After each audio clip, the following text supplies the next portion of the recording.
ازيكم عاملين ايه؟ يا رب تكونوا بخير.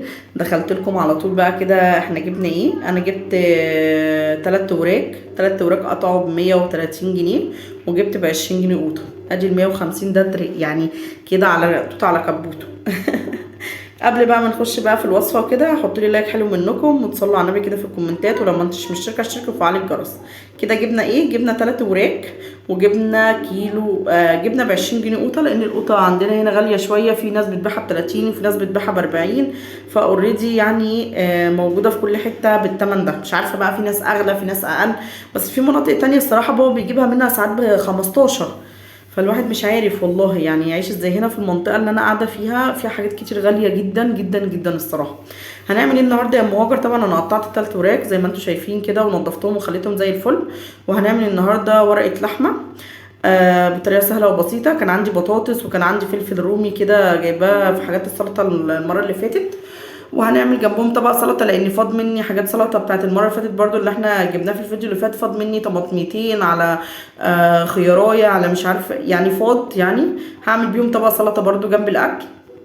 عندي هنا طماطم معصوره وطماطم متقطعه، وعندي قرن فلفل رومي لو انت عايزه حراق براحتك، بس انا بخليه رومي عشان الاولاد وكده. وعندي بصل متقطع وفلفل اسمر وملح. بس كده هنعمل ورقه لحمه سريعه جدا، واكله ما بتاخدش وقت ولا مجهود الصراحه في المطبخ خالص، بل بالعكس يعني بتترمي كده على طول في الفرن، وتعملي جنبها شويه رز بشعريه، وبتبقى حلوه جدا جدا جدا. طبعا احنا ده التحدي بتاعنا اللي هو ب150 جنيه. انا لسه مكمله معاكم فيه ولسه ماشيين مع بعض في التحدي، وانا حرفيا مصداقيه. وده الحاجات والله اللي انا بشتريها، ما بشتري يعني ما بزودش حاجه ولا بقلل حاجه، واللي بطلع بقوله هو ده الصدق وده الحقيقه. 3 وراك بيتباعوا ب130 جنيه. 3 وراك بيباعوا 130 جنيه، جبتهم وجبت كمان ب20 جنيه قوطة. بس ادي 150 جنيه بتوع النهاردة. وانا كان عندي شنطة بطاطس، طلعت منها كده كذا بطاطسية، قطعتها مكعبات زي ما انتم شايفين، وقرن فلفل. يعني الحاجات المتواجدة مع الاكل او مع الطبخة متواجدة عندي زي ما انتم عارفين.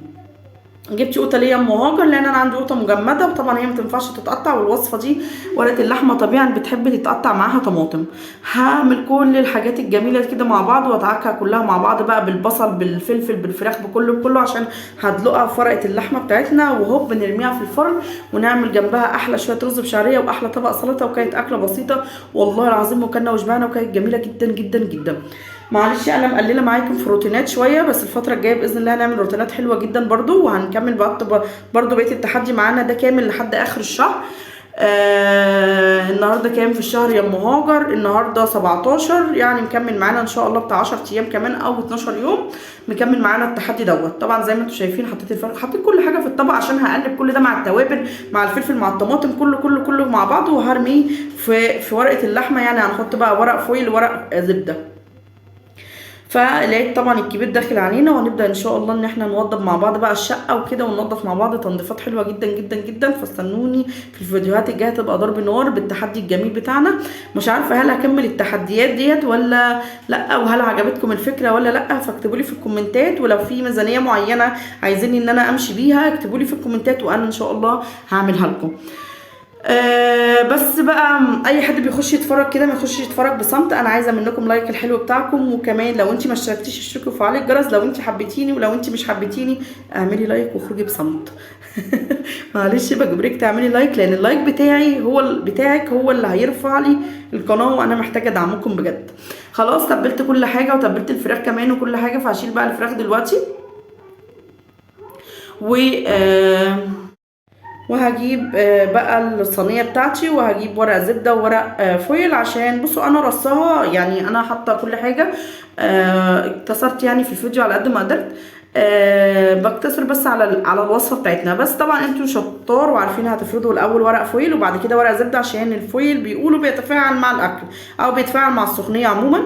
وهغطيه بعد كده بورق برضو زبده، وبعد كده اقفل بقى بالورق الفويل الجميل بتاعنا، ونرميه في الفرن زي ما انتوا شايفين كده اهوت. حطيت الوراك بتاعتنا. والله العظيم كانت اكله حلوه جدا، وكلنا وشبعنا واتبسطنا، وكانت جميله قوي قوي قوي قوي الصراحه. 3 وراك حلوه تكفي عيله. وبسم الله ما شاء الله كبار مش صغيرين. كفتنا الصراحه ووفت، وكلنا وشبعنا والله وفاد منها. والله فاد منا لان الاولاد ما كانوش نايبهم. تمام، بعد كده هبقى اعمل وركين. انا بهزر معاكم، ايوه فعلا والله انا واولادي، لان احنا اوريدي فاض منها. تمام، وهرميها خلاص كده، قفلتها، هحطها بقى في الفرن ونعمل مع بعض بقى شويه الرز بشعريه الجميله بتاعتنا.